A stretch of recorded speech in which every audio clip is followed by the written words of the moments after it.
In the fog-laden town of Berkstead, something sinister had begun to haunt the streets. People whispered about a phantom named Christopher, a silent predator leaving no trace except for a haunting pattern of disappearances. At first, each missing case seemed isolated, a young woman here, a teenage boy there. But then the town saw the pattern. Each victim disappeared on the night of a new moon. And with every new moon, the fear thickened like smoke in the air.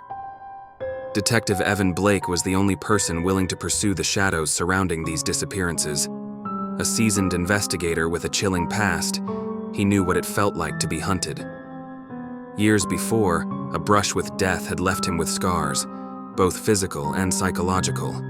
It was a case that had ended abruptly, his assailant never caught, and in the years that followed, the trauma had transformed into a relentless need to protect others from monsters like the one who had nearly taken his life. But Christopher was different. He was meticulous, almost surgical in his methods. No fingerprints, no witnesses.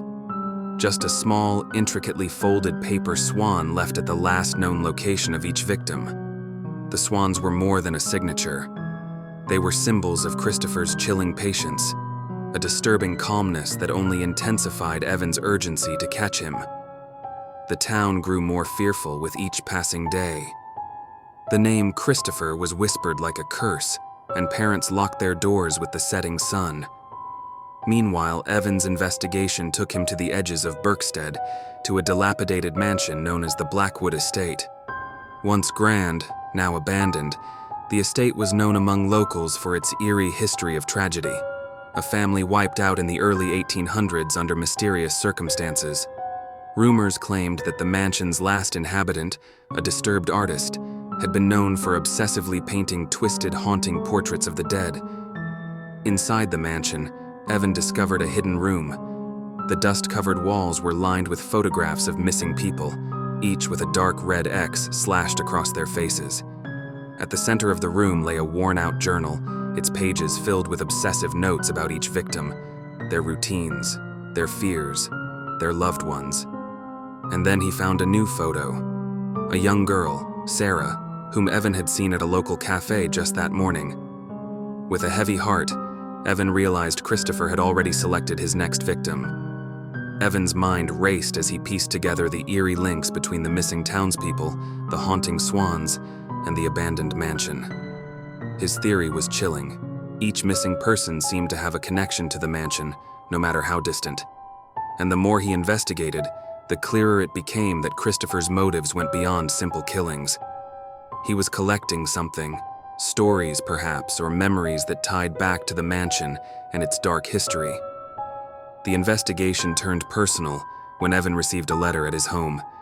Written in careful, elegant handwriting, it read, "You were always going to find me, detective. The night I first watched you, I knew. Tomorrow night, you'll know what it's like to feel truly hunted." Evan's blood ran cold. The next new moon was less than 24 hours away. Determined to end Christopher's reign of terror, Evan spent the day preparing. He set up a trap at Blackwood Estate, knowing it was the only place Christopher might feel truly safe to confront him. As night fell, he stood alone in the eerie silence of the mansion, his only companions the pale moonlight and the heavy, lingering shadows. But Christopher was already there, watching. With a soft chuckle, he emerged from the darkness, his hood casting eerie shadows over his face. His eyes glinted with a sadistic calmness that sent chills down Evan's spine. "What do you want?" Evan demanded, his voice low and steady despite the fear coursing through him. Christopher's lips curled into a smile. "I want you to understand, detective. I want you to see the beauty in the fear, in the anticipation of what's to come. You've spent your life chasing monsters, and now it's time for you to experience what it means to be truly hunted." Evan's heart pounded as he faced the man who had terrorized his town. But before he could reach for his weapon, the room filled with the scent of decay and rot. With a flick of his hand, Christopher revealed a series of portraits hidden beneath tattered sheets along the walls. They were paintings of each victim, each frozen in a look of terror, painted with disturbing accuracy. Evan's gaze froze when he reached the last portrait, It was him, painted with horrifying detail, his face twisted in terror. "You knew I'd come here tonight?" Evan's voice trembled. Christopher nodded slowly. "I've been painting you for months, Detective. I've studied you. This is your night." In that instant, Evan realized Christopher wasn't just a killer. He was obsessed. Every death, every clue, was part of a sadistic art project, capturing the final moments of life in the form of twisted, tragic masterpieces. The final twist came when Christopher stepped back, revealing an open trapdoor. Below, Evan could see rows of lifelike mannequins, each dressed to look exactly like the missing people. "These are my actors, Detective, my living, breathing art." But there was one missing, a figure that Christopher had yet to create: Evan himself. Before Evan could react, Christopher lunged, and the room descended into chaos. Shadows danced along the walls as they struggled. Just as Christopher's hands closed around his throat, Evan managed to push him back, sending him tumbling into the trapdoor below. The mansion was silent once more. Evan gasped for breath, his heart pounding. The twisted artist was gone, swallowed by the darkness he'd created. Yet, as Evan stumbled out of Blackwood Estate, something in him knew this wasn't the end. There would always be someone like Christopher, someone lurking in the shadows, waiting to hunt, waiting to turn life into a twisted art piece. And as he looked back at the mansion, he swore he saw a faint shadow in the window, watching, waiting for him to return.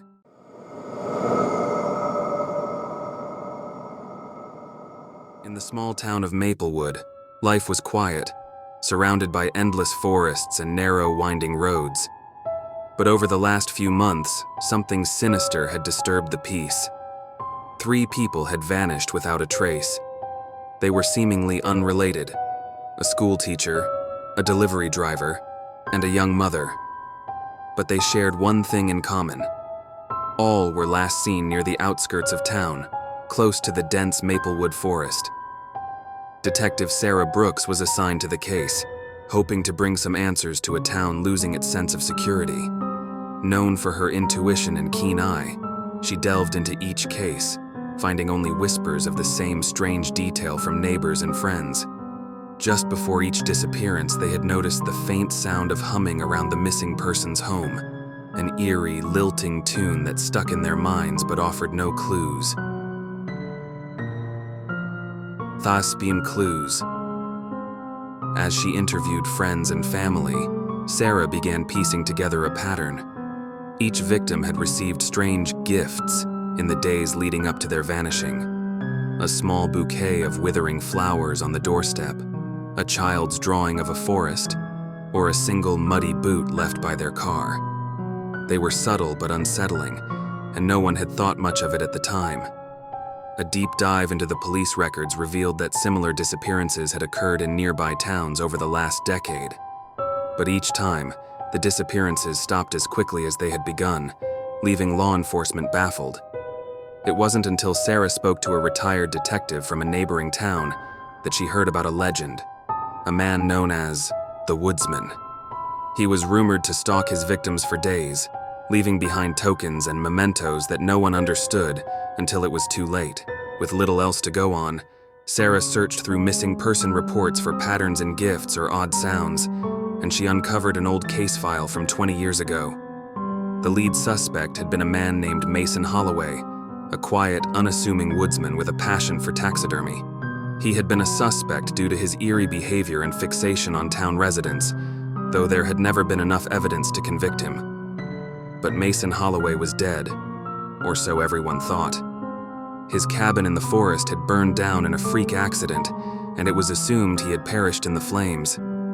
However, Sarah couldn't shake the feeling that the legend of the woodsman had lived on, and that someone else might be carrying on his twisted legacy. Determined to catch the new woodsman, Sarah set up a trap. Using herself as bait, she left subtle hints around town, making it known she was investigating the old cases and knew more than she let on. She spent nights in the forest, waiting for any sign of the humming or tokens left by the new killer. Weeks passed with no signs, and the town grew tense, believing the killer had either moved on or worse, was lying low. Then one night, Sarah returned to her car to find a withering bouquet of flowers on the hood and a muddy footprint by her door. Realizing the woodsman was closer than ever, Sarah carefully followed the footprints into the woods, leading her deeper into Maplewood Forest. She soon realized he was toying with her, leaving clues that lured her deeper into his territory. A small wooden figurine carved into the shape of a woman dangled from a tree branch, swaying ominously as she moved past it. She pressed on, refusing to turn back, the adrenaline fueling her determination. Finally, she came upon an abandoned cabin hidden away in a dense patch of trees. She carefully entered, gun drawn, the floor creaking beneath her with each step. Inside, the cabin was filled with grotesque displays, shelves lined with taxidermied animals and eerie sketches of faces that seemed familiar. Among them were sketches of her face, hauntingly accurate, as if he had been watching her for weeks. In the silence, she heard a faint hum, the same chilling tune people had reported before each disappearance. Turning around, she came face to face with a man who looked eerily like Mason Holloway, a ragged, hollow-eyed figure with the same twisted smile that haunted her nightmares. After a struggle, Sarah managed to subdue him, handcuffing him to a chair in the cabin. As she dialed for backup, he began laughing, revealing he was indeed Mason's son, raised to carry on his father's legacy of stalking and collecting his victims. He claimed the forest spoke to him, urging him to continue the tradition. Just as backup arrived, he told Sarah with a haunting grin that he had one last gift waiting for her back in town. When Sarah returned to her car hours later, a child's drawing lay on the dashboard, a crude depiction of her cabin surrounded by dark trees, with a shadowy figure waiting in the woods. The woodsman's son was locked away, but Sarah couldn't shake the feeling of being watched. She returned to her cabin each night, haunted by the thought that maybe, just maybe, someone else would take up his legacy and continue the twisted family tradition. If you've made it this far, you're clearly a fan of horror. Make sure to like, share, and subscribe so we can keep delivering more dark tales that keep you up at night.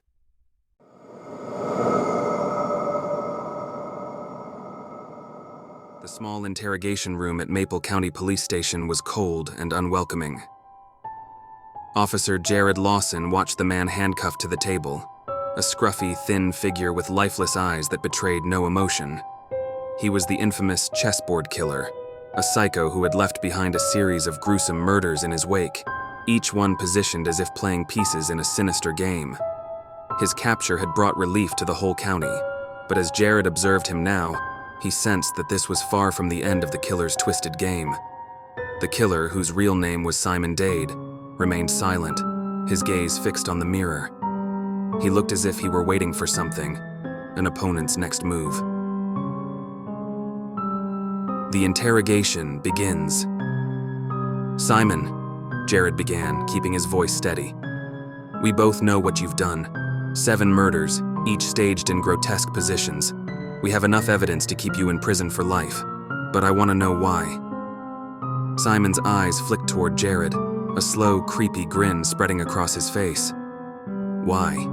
he echoed, as if savoring the word. "You want to understand, officer? You think there's some grand meaning to it?" Jared stiffened, unused to such a direct taunt. "People deserve to know why you did it. You're only making things harder on yourself by staying silent." "Harder?" Simon chuckled. "No, officer. It's all part of the game. Just pieces on a board, you see." His gaze turned distant, as if caught in a memory. "And I'm not the only one who's been playing." Jared shifted in his seat, the chill in the room suddenly feeling more oppressive. "Are you saying there's someone else involved? An accomplice?" Simon's grin widened, revealing yellowed teeth. "Oh, they don't need my help. They're very capable." "Who is it, Simon? Give us a name." Simon tilted his head, considering. "Names are tricky, officer, but maybe if you play the game well enough, you'll figure it out." Growing frustrated, Jared pushed forward. "Enough games, Simon. Why these victims? What connection did they have to you?" Leaning forward, Simon looked Jared dead in the eyes. "They weren't connected to me, officer. They were connected to you." A silence fell over the room as Jared's mind raced, struggling to process what he'd just heard. "What? What are you talking about?" Simon chuckled softly. "You're not very observant, are you, Officer Lawson? Each victim, every single one of them, was connected to your cases. It was all a message for you." At that moment, Detective Morgan entered the room holding a file. "Officer Lawson, we need a word," she said, her tone tense. Jared reluctantly left Simon alone in the room. Outside, Morgan's face was pale. "Jared, we ran a deeper background check on Simon like you asked, and there's something you need to see." She opened the file, showing him an old photograph. It was Simon, 20 years younger, standing in front of Maplewood Orphanage. But he wasn't alone. Beside him was a young boy with familiar features. The blood drained from Jared's face as he recognized himself. "You knew him?" Morgan asked, horrified. Jared nodded slowly, memories flooding back. We were in the orphanage together. I didn't recognize him. We got split up." Jared's mind spun as memories resurfaced. Small incidents, unexplained pranks, whispers of darkness among the children. Simon had always been a strange boy, with a fascination for dark games. But Jared had left that life behind, never expecting to see Simon again.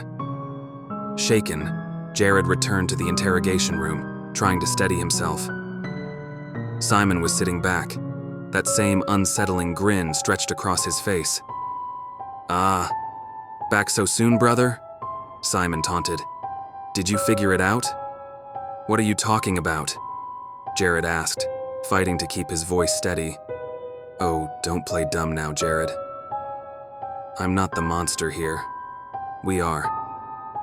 I just did what you never had the guts to do. I thought you'd appreciate a little help from your brother." Jared could barely breathe as he struggled to stay composed. "You're lying. I had nothing to do with this." Simon shook his head, sighing. "You may not have killed them, Jared, but you laid the groundwork. All those missed details in the cases, all those times you ignored the corruption. I just took it upon myself to be your mirror." Simon leaned forward, his eyes alight with a terrifying intensity. "And guess what, officer? There's one more piece on the board. One last move." "What are you talking about?" Jared demanded, his voice trembling. Simon's eyes gleamed with dark satisfaction. "Check your house tonight, brother. The game's not over until I say it's over." The interrogation was cut short as Simon was taken away, but Jared's world had been turned upside down. That night he returned home, unable to shake Simon's final words. As he entered his house, he found a single, chilling message scrawled across his bedroom wall in red paint. The final move. The police swarmed his house, searching for evidence, but Simon had left behind no trace other than the cryptic message. In the weeks that followed, Jared couldn't shake the feeling of being watched. Every time he closed his eyes, he saw Simon's grin, heard his taunting voice, and late at night, he sometimes heard faint footsteps outside his home. Simon may have been in custody, but Jared was left with the realization that the game was far from over, and that the darkness he'd tried to bury in his past had resurfaced, determined to haunt him to the very end.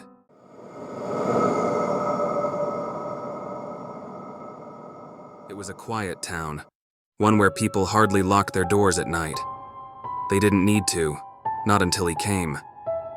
His arrival was marked by whispers in the shadows, the faint scratch of a blade against glass. People said he was a figure you couldn't look at directly. He moved just out of sight, lurking in the periphery where nightmares danced. His name? They called him the Shadow Stalker.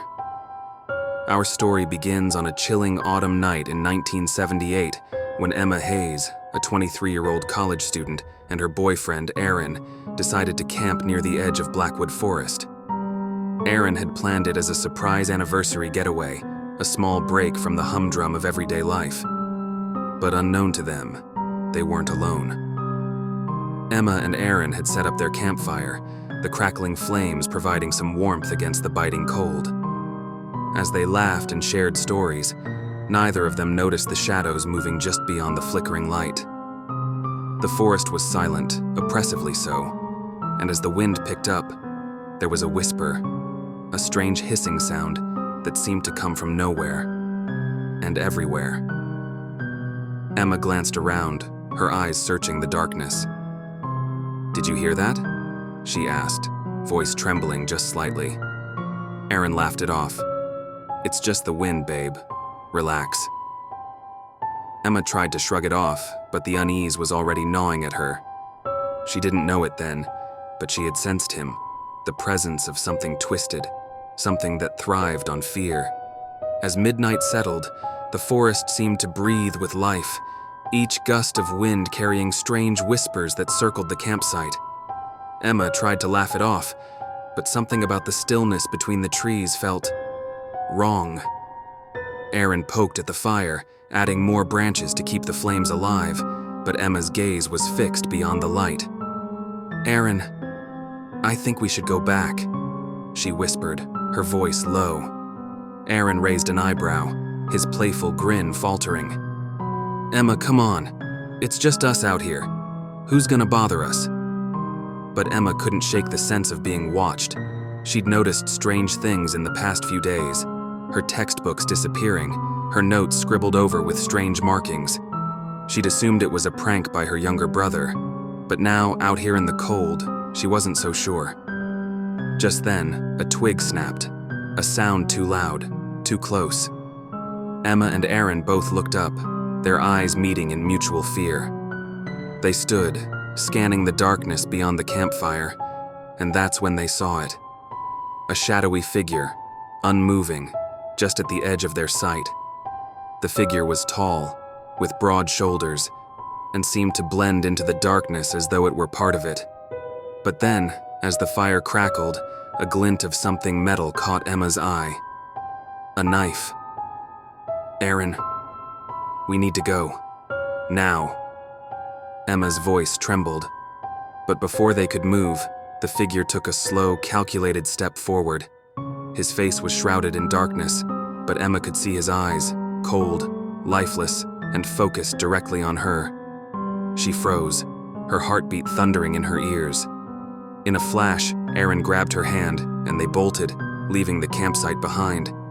They tore through the underbrush, branches clawing at their skin as they raced deeper into the woods. The figure was close behind, his footsteps a steady rhythm against the soft forest floor. Emma's mind reeled with questions. Who was he? Why was he after them? She glanced back for a second and saw the figure's eyes, glowing faintly under the moonlight, filled with something darker than rage, obsession. After what felt like an eternity, Emma spotted a small structure through the trees.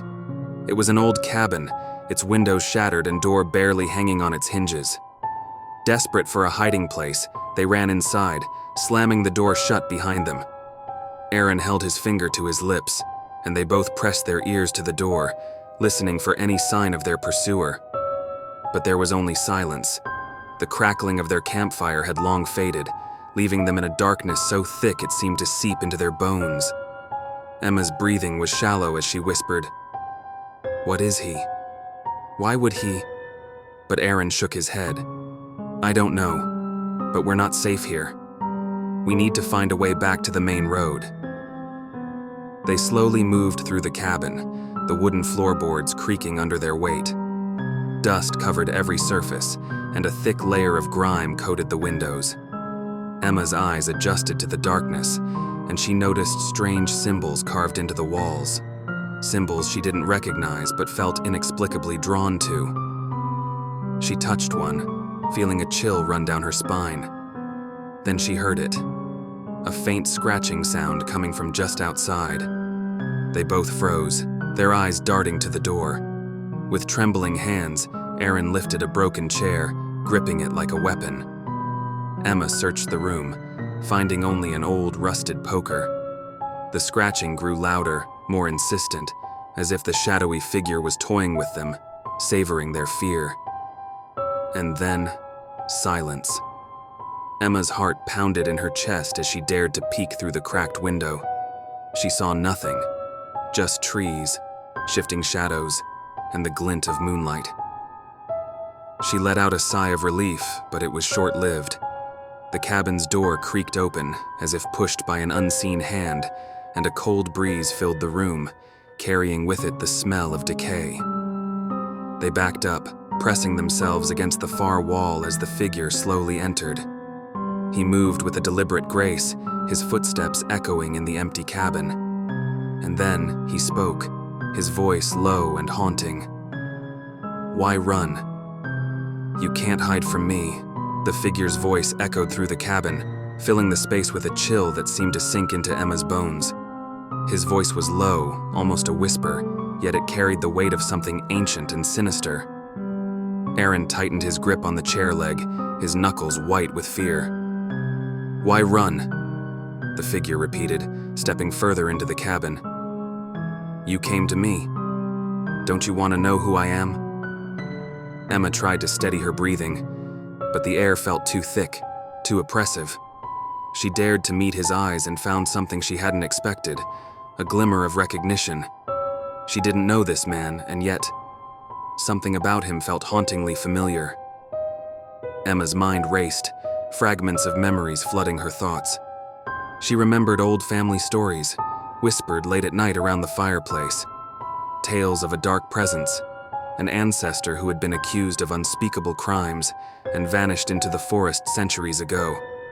Her family had always dismissed it as a myth, but now, staring into those cold, dead eyes, Emma felt the weight of history pressing down on her.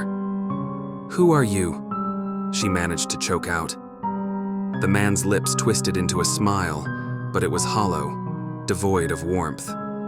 "I am what your family tried to forget, what they buried in the dark." He took another step forward, his fingers brushing the carvings on the wall. "These symbols, they were meant to bind me here. But I waited. I knew you'd come." Aaron shot Emma a look, fear and confusion mingling on his face. He whispered urgently, "Emma, we have to get out of here." But the figure blocked their path, his shadow stretching across the cabin floor like a stain.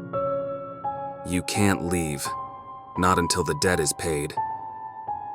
Emma's blood ran cold. She remembered the stories her grandmother used to tell, about a man who had made a pact with something unspeakable, a pact that had cursed their family for generations. According to the tales, he had demanded power, wealth, and vengeance, and in exchange, he had offered up his own kin as a sacrifice. Aaron's eyes darted to Emma, his voice barely a whisper. "What does he mean? What debt?" But Emma had no words, only a crushing sense of dread. The figure stepped closer, and she could feel the cold radiating from him, a darkness that seemed to pull at her very soul. "It's you," the figure said, his voice low and menacing. "The one chosen to break the curse. Or join me." Aaron grabbed Emma's hand and, with a surge of adrenaline, they bolted for the back door. But the figure moved with an unnatural speed, blocking their path once more, his face twisted with rage. "You think you can escape fate?" he sneered. Desperation filled Emma's heart. She glanced around the room, her eyes landing on a small cracked mirror hanging on the wall. She remembered her grandmother's words, "Evil cannot stand the sight of its own reflection." She snatched the mirror from the wall, holding it up to the figure. His eyes widened in horror, his face contorting as if he were seeing himself for the first time. He screamed, a sound so inhuman it made the walls tremble. But he wasn't backing down. His face began to shift, contorting into something monstrous, something that barely resembled a human anymore. Emma and Aaron screamed, the room filling with a terrible, suffocating darkness as the figure's shadow grew, stretching and twisting until it filled the entire cabin. In that moment, Emma felt the weight of her family's curse, the generations of fear and sacrifice pressing down on her. But she also felt something else, a defiance, a refusal to let this darkness define her. She stepped forward, holding the mirror high, and spoke with a strength she didn't know she had. "This ends with me."